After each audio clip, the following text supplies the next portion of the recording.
He's the man who put the world on wheels.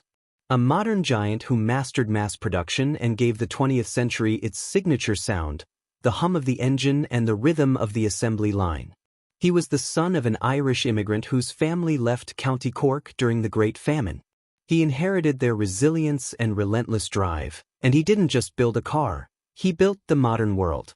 He became a populist hero who doubled his workers' wages and put a car in every driveway. But what if that same visionary mind also harbored a poison that would inspire one of history's greatest monsters? This is the story of how the man who built modern America also fueled the ideology of the Nazi regime and became a hero to Adolf Hitler himself. What history often overlooks is that this titan of industry, this son of Irish immigrants, was also an inspiration for the Third Reich.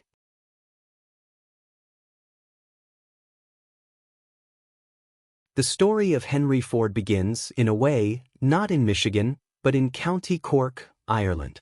In 1847, as the Great Hunger gripped the Irish countryside, his father, William Ford, left his home near Ballinascarthy. Unlike many who fled, the Fords were relatively prosperous tenant farmers, but they still sought a new life in America, settling on a farm in Michigan. They brought with them the fierce resilience of their homeland.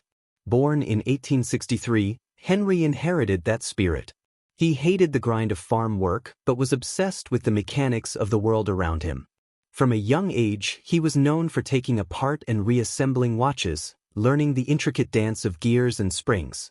This fascination with efficiency, with order, with making things work better, would define his entire life. He wasn't just a tinkerer, he was a visionary. By the early 1900s, he'd done the impossible. He created the Model T, a car that wasn't a toy for the rich, but a tool for the masses. Then came his masterstroke, the moving assembly line.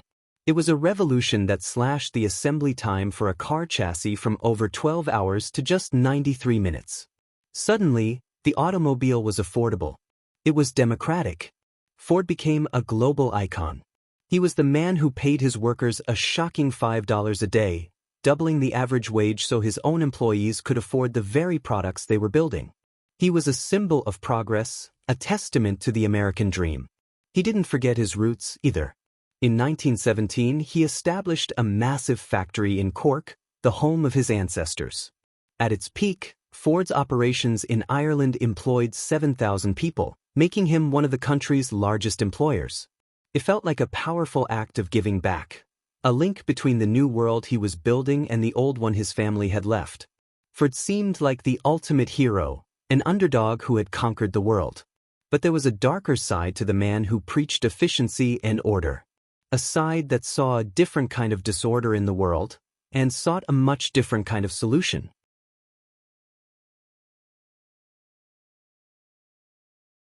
The moment Ford's private prejudices became a public crusade was in 1919. He purchased his local newspaper, the Dearborn Independent. He wanted a platform, a way to share his views without a filter from a media he deeply distrusted. At first, it was a typical small-town paper. But in 1920, it became something else entirely, a megaphone for his hatred. Ford ordered his editor, William J. Cameron, to run a series of articles under the banner, "The International Jew, the World's Foremost Problem." For 91 consecutive weeks, the paper relentlessly attacked Jewish people. Drawing heavily from the Protocols of the Elders of Zion, a fraudulent Russian text alleging a Jewish plot for world domination, the articles accused Jews of controlling global finance, starting wars, and corrupting American culture, from music to baseball. Though Ford didn't write the articles himself, they were his ideas, published with his full approval. Employees later confirmed that nothing went to print without Ford's explicit consent. He blamed Jewish people for World War I and believed an international Jewish conspiracy was the source of the world's problems.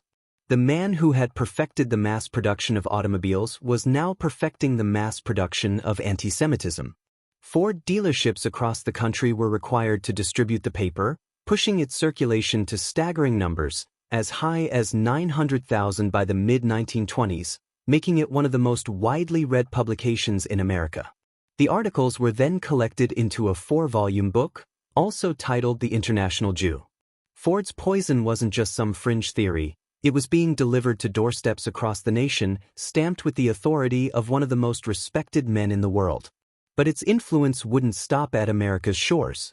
Across the Atlantic, in a Germany reeling from defeat, a young, failed artist was listening very, very closely.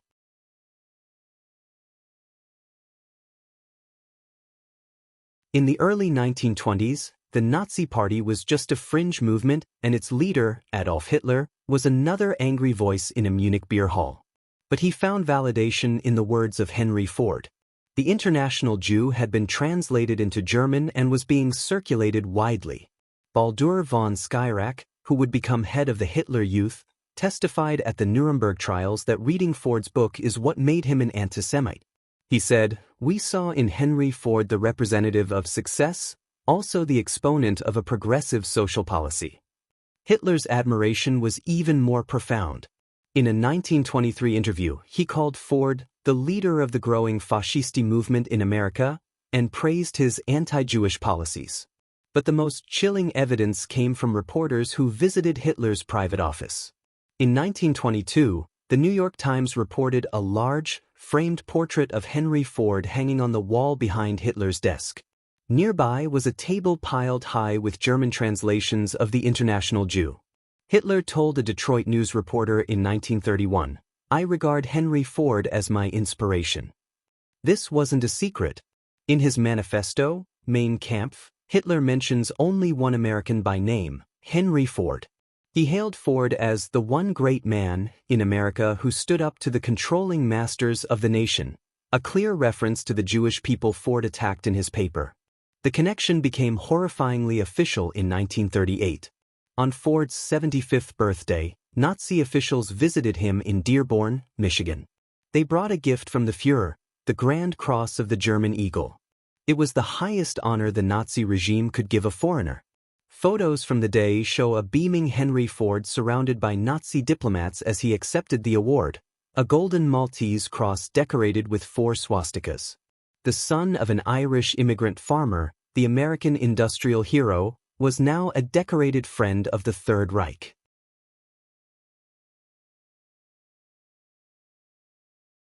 Back in America, Ford's crusade didn't go unnoticed. He faced public backlash and boycotts of his cars. The biggest challenge came from Aaron Shapiro, a lawyer who organized farm cooperatives. Shapiro was one of the men personally attacked in the Dearborn Independent, accused of being part of a Jewish plot to exploit American farmers. In 1925, he sued Henry Ford for libel. The trial was a media circus. Terrified of having to testify and facing damage to his reputation, Ford settled.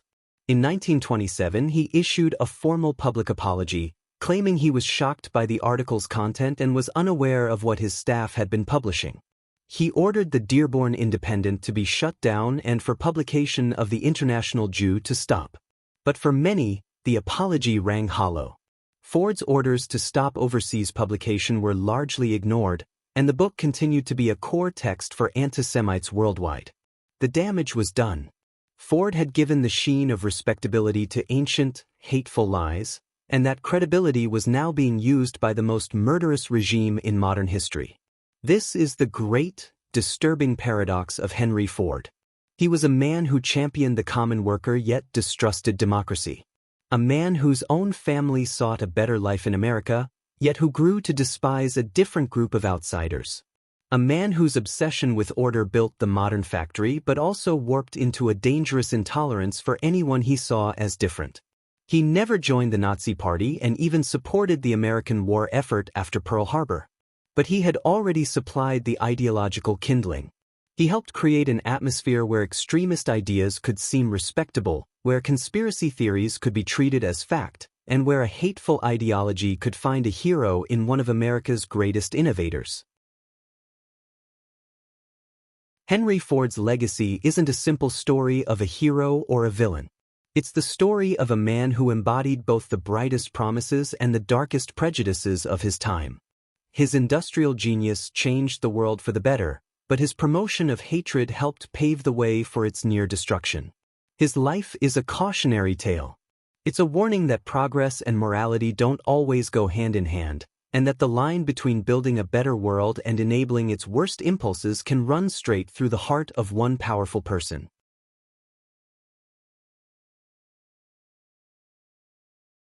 If you think this is a story more people should hear, subscribe to the Emerald Chronicle for more hidden histories.